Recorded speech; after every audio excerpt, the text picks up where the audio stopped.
નમસ્કાર મિત્રો આજે આપણે ગાલા અસાઇનમેન્ટ 2021 ધોરણ 10 હિન્દી પ્રશ્નપત્ર 3 વિભાગ બી નું સોલ્યુશન કરવાના છીએ। તો મિત્રો તમને ખ્યાલ છે મુજબ આપણે આગળના વિડીયોની અંદર ધોરણ 10 હિન્દી ગાલા અસાઇનમેન્ટ 2021 પ્રશ્નપત્ર 3 વિભાગ એ નું સોલ્યુશન કરેલું છે। આ ઉપરાંત આપણે ધોરણ 10 ગુજરાતીના પ્રશ્નપત્ર 3 થી 6 ના વિભાગ એ બી અને સી ના સોલ્યુશન કરેલ છે। ગણિતનું પ્રશ્નપત્ર 3 છે એનું આપણે સંપૂર્ણ સોલ્યુશન કરેલ છે। વિજ્ઞાનના પ્રશ્નપત્રના સોલ્યુશન કરેલા છે। આ બધા પ્રશ્નપત્રના સોલ્યુશન મારી યુટ્યુબ ચેનલના પ્લેલિસ્ટમાં જઈ અને તમને દરેક સોલ્યુશન તમને મળી જશે। તો હવે જોઈએ આપણે પ્રશ્નપત્ર 3 વિભાગ બી નું સોલ્યુશન। તો અહીંયા મિત્રો પહેલું તમને ખ્યાલ છે એ મુજબ निम्नलिखित प्रश्नों के सही विकल्प चुनकर उत्तर दीजिए अथवा लिखिए। पहला प्रश्न है 15मो प्रश्न है, भक्त धागा है तो प्रभु क्या है? तो मित्रों जवाब आवशे बी मोती। भक्त धागा है तो प्रभु मोती है। त्यार पछी 16मो है, यमुना किनारे कदम की डाल पर रसखान किस रूप में बसना चाहते हैं? तो मित्रों एनो जवाब आवशे सी पक्षी। 17मु है, किसकी कृपा से मीरा ने राम रतन धन पायो? तो एनो जवाब आवशे सी सद्गुरु। तो आ रीतना आपणा ऑप्शन वाला प्रश्न जवाब थशे। त्यार पछी आपणे आगळ वधीए तो अहींया आवे छे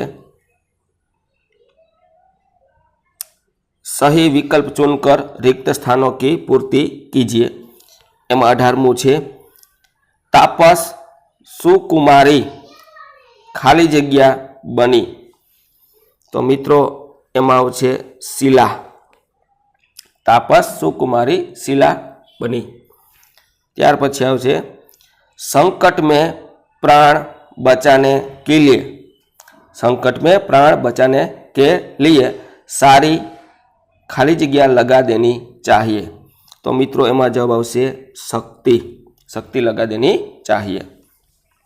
20मु, साधु के हाथ में खाली जगह होनी चाहिए।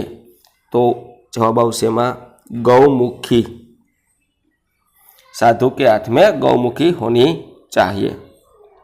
त्यार पछी आपणे आगळ वधीए तो अहींया निम्नलिखित विकल्प में सही विकल्प चुनकर वाक्य पूर्ण कीजिए।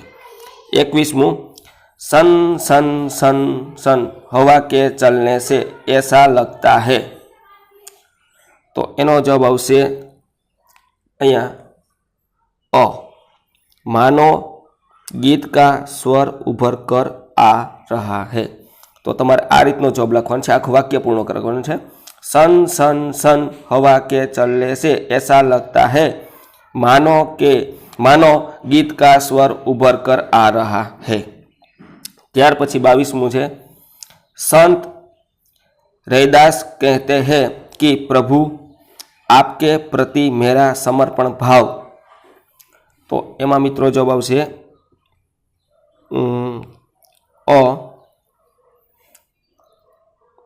चंदन के साथ पानी जैसा। तो जवाब आ रीतनो लखवानो छे। आखुं वाक्य बनाववानुं छे। संत रैदास कहते हैं कि प्रभु आपके प्रति मेरा समर्पण भाव चंदन के साथ पानी जैसा है।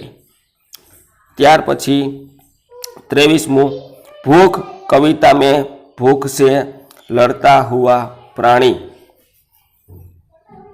भूख कविता में भूख से लड़ता हुआ प्राणी। तो एनो मित्रों जवाब आवशे क, सुंदर दिखाई देता है। तो आखुं वाक्य आ रीतनुं लखवानुं छे। भूख कविता में भूख से लड़ता हुआ प्राणी सुंदर दिखाई देता है। त्यार पछी आपणे आगळ वधीए तो एक वाक्यमां आपणे जवाब लखवानो छे, ढोल और साजन में क्या समानता है? तो मित्रों एनो जवाब मैं अहींया बोलूं छुं, ढोल और साजन के बिना शादी नहीं हो सकती। ढोल और साजन की वाणी भी मीठी लगती है। फरीथी एक वक्त जवाब बोलूँ छूँ, ध्यानथी सांभળી लेजो।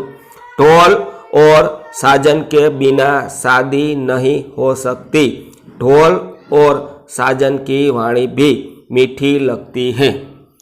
त्यार पछी 25मो छे, कवि को चश्मे और फूल कैसे लगते हैं। मित्रों ने जवाब बोलूँ छूँ, कवि को चश्मे रूमानी, चश्मे रूमानी, कवि को चश्मे रूमानी और फूल हिमानी, हिमानी।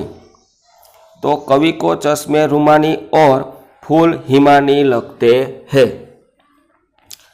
त्यार पछी आपणे आगळ जोईए तो अहींया 26मु छे, खरहा झाड़ी में क्यों भागा। तो मित्रों अपने एनो जवाब जोईए स्क्रीन पर। एक दिन वन में एक शिकारी कुत्ता आ गया। वह वन की झाड़ियों में सूंघ सूंघ कर अपना शिकार खोजता था। शिकार की खोज में सूंघता सूंघता वह उस झाड़ी के पास पहुंचा जिसमें खरहा रहता था। कुत्ते की सांस का स्वर सुनकर जब उसकी आंख खुली तो वह अपनी जान लेकर भागा। तो आ रीतना मित्रों प्रश्ननो जवाब थशे। त्यार पछी आवे छे 27मो, ढोंगी साधु भक्तजनों को क्या उपदेश देते हैं। तो मित्रों अपने एनो जवाब जोईए अहींया स्क्रीन पर। ढोंगी साधु अपने भक्तजनों को उपदेश देते हैं कि वे अपने हाथ में गौमुखी लेकर माला फिराने का ढोंग करते रहे, ऊपर से विनम्र और सज्जन दिखने का ढोंग करते रहे, पर अंदर से छल कपट करने से न चूके। शहर से दूर झोपड़ी बनाकर निवास करे और सिर मुंडा कर चंदन आदि से श्रृंगार करते रहे, ब्रह्म व्रत धारण करे, फल की इच्छा न करे, नरक की परवाह न करे और खूब पाप करे। तो आ रीतनो मित्रों जवाब हतो। त्यार पछी आवे छे 27मो अथवानो प्रश्न, कुत्ते की सीख काव्य से क्या बोध मिलता है। तो मित्रों अपने एनो जवाब स्क्रीन पर जोईए। इस काव्य में एक शिकारी कुत्ता एक खहरे का पीछा करता है और खरहा अपनी जान बचाने के लिए भागता हुआ एक कंटीली झाड़ी में छिप जाता है और उसकी जान बच जाती है। इस काव्य से यह बोध मिलता है कि चाहे छोटा जीव हो या बड़ा कमजोर हो या शक्तिशाली, जब उसके प्राण पर बन आती है तो उसमें अद्भुत शक्ति आ जाती है। व्यक्ति को संकट के समय अपनी सारी शक्ति लगाकर अपनी जान बचानी चाहिए। त्यार पछी मित्रों प्रश्न छे अहींया, जड़ता बनी चेतना सरसी। तो आ प्रश्ननो आपणे जवाब अहींया स्क्रीन पर जोईए। जड़ता बनी चेतना सरसी। तो जवाब जोईए। गौतम ऋषि की पत्नी तपस्विनी अहल्या पति के श्राप के कारण शिला के रूप में परिवर्तित हो गई थी। एक जीती जागती नारी चेतना से जड़ बन गई। वर्षों बाद राम के चरण स्पर्श से वह पुनः चेतनावस्था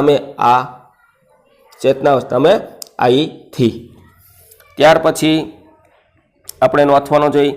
जन्म जन्म की पूजा पाई जग में सबसे खोवायो। जन्म जन्म की पूजा पाई जग में सबे खोवायो। तो आ प्रश्ननो आपणे जवाब जोईए अहींया स्क्रीन पर। मीराबाई अपने आराध्य देव श्री कृष्ण के प्रेम की दीवानी है। उन्हें प्राप्त करने के लिए उन्होंने अपने भाई, बंधु, परिवारजनों और सभी सगे संबंधियों से रिश्ता तोड़ लिया है। उन्होंने तरह तरह की बदनामियां सही है और लाज शर्म सबको तिलांजलि दे दी है। कहने का अर्थ यह है कि उन्होंने अपना सर्वस्व गवाकर अपने जन्म जन्मांतर की राम नाम रूपी अमूल्य पूंजी प्राप्त की है। यह ऐसी पूंजी है जिसका कोई जोड़ नहीं है। तो आ रीतनु मित्रों आपणुं पेपर सोल्यूशन हतुं प्रश्नपत्र 3 विभाग बी गाला असाइनमेंट 2021। जो मित्रों तमे चेनल पर नवा होय तो चेनल ने सब्सक्राइब करजो, कारण के हूँ घणुं बधुं अपडेट मूकतो रहीश परीक्षा लक्षी। आवा सोल्यूशन है, कांई पण परीक्षानुं आईएमपी आवशे तो ए मारी यूट्यूब चेनल में मूकीश, जेथी तमने आनी जानकारी मळे अने तमे बोर्डनी परीक्षा छे ए सारा कॉन्फिडन्सथी आपी शको।